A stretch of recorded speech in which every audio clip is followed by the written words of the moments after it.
Assalamualaikum warahmatullahi wabarakatuh. Halo semuanya, perkenalkan nama saya Nafila Latus Sadiah atau biasa dipanggil Afi. Saya merupakan mahasiswa aktif semester 5 dengan NIM 241222091. Saya merupakan mahasiswa aktif program studi S1 Manajemen Fakultas Ekonomi dan Bisnis Universitas Muarifat Simulatif Sidoarjo. Baik, di sini saya akan mempresentasikan mengenai tugas UAS dari mata kuliah Studi Kelayakan Bisnis. Baik, langsung saja. Di sini saya akan membacakan mengenai pertanyaan pertama. PT Jaya Abadi ingin memulai bisnis peternakan ayam di wilayah yang rawan banjir. Mereka melihat peluang besar permintaan ayam di wilayah tersebut, tetapi khawatir dengan risiko operasional dan penyakit ternak. A. Identifikasi risiko utama yang dihadapi oleh bisnis ini. B. Usulkan strategi mitigasi risiko untuk mengurangi dampak negatif terhadap bisnis ini. Jawabannya, risiko utama yang dihadapi oleh bisnis ini yang pertama yakni banjir. Karena lokasi bisnis berada di wilayah yang rawan banjir, risiko terendamnya kandang, fasilitas penyimpanan pakan, serta sarana pendukung lainnya sangat tinggi. Banjir dapat merusak infrastruktur dan dapat menyebabkan kerusakan fisik pada ternak dan mengganggu operasional. Yang kedua, yakni penyakit ternak. Wilayah rawan banjir dapat meningkatkan risiko penyakit karena kondisi lingkungan yang lembab dan kotor, yang dapat memicu penyebaran patogen. Selain itu, kontak air banjir yang tercemar dapat meningkatkan risiko infeksi pada ayam. Yang ketiga, yakni ketersediaan pakan. Banjir dapat mengganggu distribusi pasokan pakan ternak, baik akibat kerusakan infrastruktur, transportasi, atau kerusakan fisik pada gudang penyimpanan pakan yang terkena dampak banjir. Yang terakhir, yakni gangguan pasokan listrik. Jika wilayah rawan banjir juga sering mengalami pemadaman listrik, ini bisa mengganggu sistem ventilasi dan pemanas yang penting bagi kesejahteraan ayam. Selanjutnya, mengenai strategi mitigasi risiko, yang pertama yakni mendesain infrastruktur yang tahan banjir, seperti membangun peternakan dengan fondasi dan sistem drainase yang baik untuk mengurangi dampak banjir. Yang kedua, pengelolaan kesehatan ternak, seperti menyusun program kesehatan ternak yang baik, termasuk vaksinasi dan pemeriksaan rutin. Yang ketiga, diversifikasi sumber pakan, yakni menjalin hubungan dengan berbagai pemasok pakan untuk mengurangi ketergantungan. Yang terakhir, yakni asuransi, mengambil asuransi untuk menanggung resiko akibat kerusakan bencana alam dan kehilangan ternak. Pertanyaan kedua, sebuah perusahaan mempertimbangkan investasi dalam proyek teknologi dengan biaya awal sebesar 591 juta. Proyeksi arus kas bersih tahunan adalah 241 juta selama 5 tahun. Tingkat diskonto yang digunakan adalah 12%. A. Hitung nilai sekarang atau net present value. B. Jika IRR proyek adalah 14%, apakah proyek ini layak dijalankan dan apa alasannya? Langkah pertama yakni menggunakan rumus NPV. NPV sama dengan sigma CT per 1 ditambah R pangkat T dikurangi I0. Diketahui CT yakni arus kas tahunan yang dihasilkan yaitu sebesar 241 juta. R atau tingkat diskonto yakni sebesar 12% atau 0,12. T tahun ke T di sini tertera dari tahun pertama hingga tahun kelima. I0 yakni biaya investasi awal. Langkah selanjutnya yakni kita menghitung dari tahun ke-1 hingga tahun ke-5. PV1 sama dengan 241 juta dibagi 1 ditambah 0,12 pangkat 1. Nah, pangkat satunya ini berasal dari tahun pertama. Sama dengan 241 juta dibagi 1,12 sama dengan 215.178.571. Tahun kedua yakni PV2 sama dengan 241 juta dibagi 1 ditambah 0,12 pangkat 2. Nah, pangkat 2 ini juga berasal dari tahun kedua sama dengan 241 juta dibagi 1,2544 sama dengan 192 juta 644.630. Tahun ketiga hingga tahun kelima juga sama, yang membedakan hanya pangkat tahunnya. Nah, setelah menghitung dari tahun pertama hingga tahun kelima, langkah selanjutnya yakni kita akan menghitung nilai sekarang dikurangi biaya investasi awal.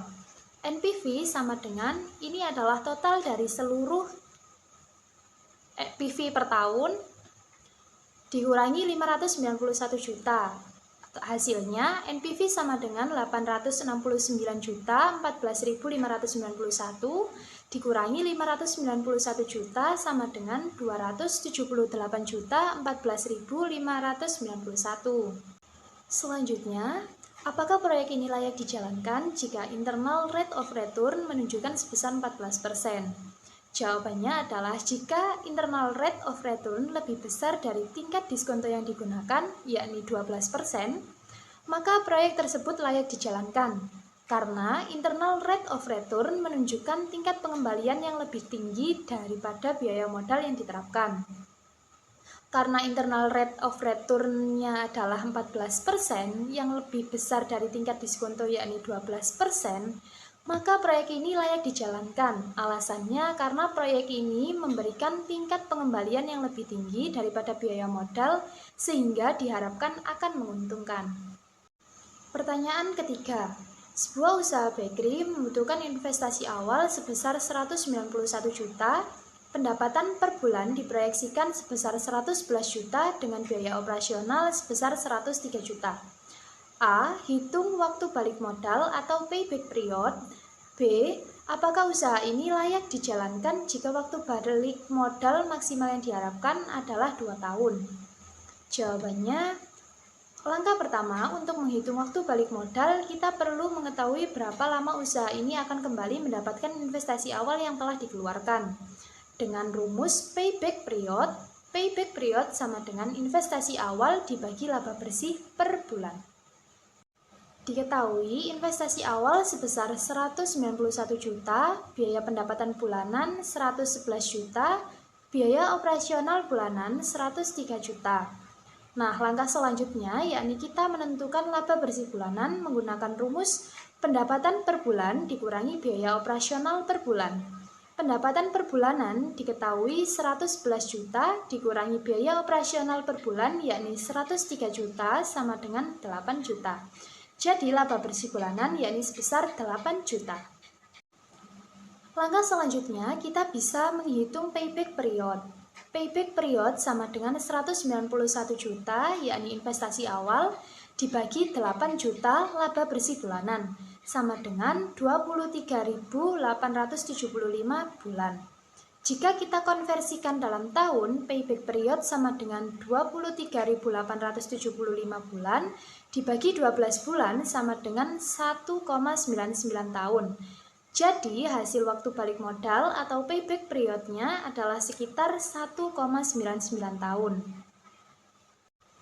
Lalu selanjutnya, apakah usaha ini layak dijalankan jika waktu balik modal maksimal yang diharapkan adalah 2 tahun?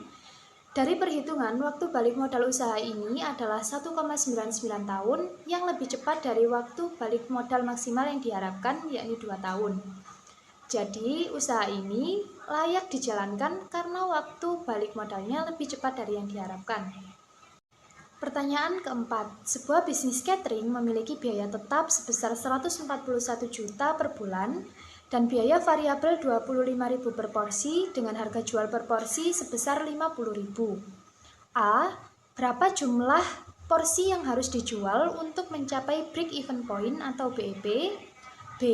Jika rata-rata penjualan per bulan adalah 2.000 porsi, apakah bisnis ini menguntungkan? Langkah awal untuk menghitung BEP, kita menggunakan rumus BEP sama dengan biaya tetap dibagi harga jual per porsi dikurangi biaya variabel per porsi. Diketahui biaya tetap sebesar 141 juta, biaya variabel per porsi sebesar 25.000, harga jual per porsi sebesar 50.000. Menghitung kontribusi per porsi, harga jual per porsi dikurangi biaya variabel per porsi. Kontribusi per porsi sama dengan 50.000 dikurangi 25.000 sama dengan 25.000. Nah, setelah itu kita bisa menghitung BEP. BEP sama dengan 141 juta dibagi 25.000 sama dengan 5.640. 141 juta itu dari biaya tetap ya. Selanjutnya, apakah bisnis ini menguntungkan jika rata-rata penjual per bulan adalah 2.000 porsi? Untuk mengetahui apakah bisnis ini menguntungkan, kita hitung terlebih dahulu laba atau rugi berdasarkan penjualan 2.000 porsi. Langkah-langkah perhitungannya yang pertama yakni pendapatan menggunakan rumus penjualan per porsi dikali jumlah porsi terjual sama dengan 50.000 dikali 2.000 sama dengan 100 juta. Langkah kedua yakni menggunakan rumus biaya variabel. Biaya variabel per porsi dikali jumlah porsi terjual sama dengan 25.000 dikali 2.000 sama dengan 50 juta. Langkah ketiga, menghitung biaya total menggunakan rumus biaya tetap dikurangi biaya variabel. Selanjutnya, untuk menghitung laba atau rugi, yakni menggunakan rumus pendapatan dikurangi biaya total, sama dengan 100 juta dikurangi 191 juta sama dengan minus 91 juta. Jadi, bisnis ini mengalami kerugian sebesar 91 juta jika rata-rata penjualan per bulan adalah 2.000 porsi. Karena pendapatan tidak cukup untuk menutupi biaya tetap dan biaya variabel.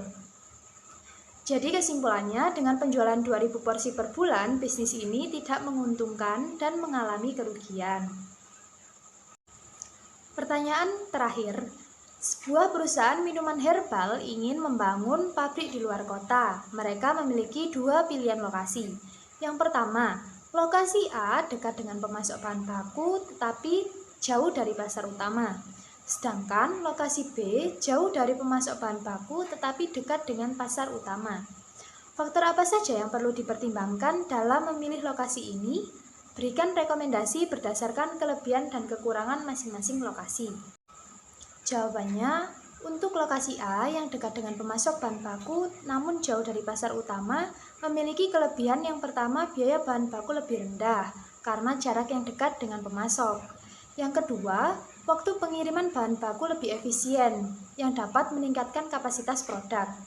Kekurangannya yang pertama, biaya transportasi produk jadi ke pasar utama lebih tinggi. Yang kedua, akses pasar lebih sulit yang dapat memperlambat distribusi dan merugikan respon pasar. Sedangkan untuk lokasi B yang dekat dengan pasar utama namun jauh dari pemasok bahan baku, memiliki kelebihan yang pertama, biaya transportasi produk jadi lebih rendah dan distribusi lebih cepat ke pasar. Yang kedua, kemampuan untuk merespon kebutuhan pasar lebih cepat. Sedangkan kekurangannya, biaya pengiriman bahan baku lebih tinggi yang dapat meningkatkan biaya produksi. Yang kedua, ketergantungan pada pengiriman bahan baku dari lokasi yang lebih jauh dapat menyebabkan gangguan dalam pasokan atau keterlambatan. Untuk rekomendasi, pilihan lokasi terbaik tergantung pada prioritas perusahaan. Apakah lebih fokus pada efisiensi biaya bahan baku atau kecepatan distribusi produk? Jika perusahaan lebih memprioritaskan pengurangan biaya bahan baku dan memiliki saluran distribusi yang kuat, lokasi A bisa menjadi pilihan. Sebaliknya, jika perusahaan ingin lebih fokus pada akses cepat ke pasar dan respon cepat terhadap permintaan, lokasi B lebih disarankan. Asalkan perusahaan dapat mengelola logistik bahan baku secara efektif. Sekian itu saja presentasi dari saya. Mohon maaf apabila ada salah kata. Sekian, terima kasih. Wassalamualaikum warahmatullahi wabarakatuh.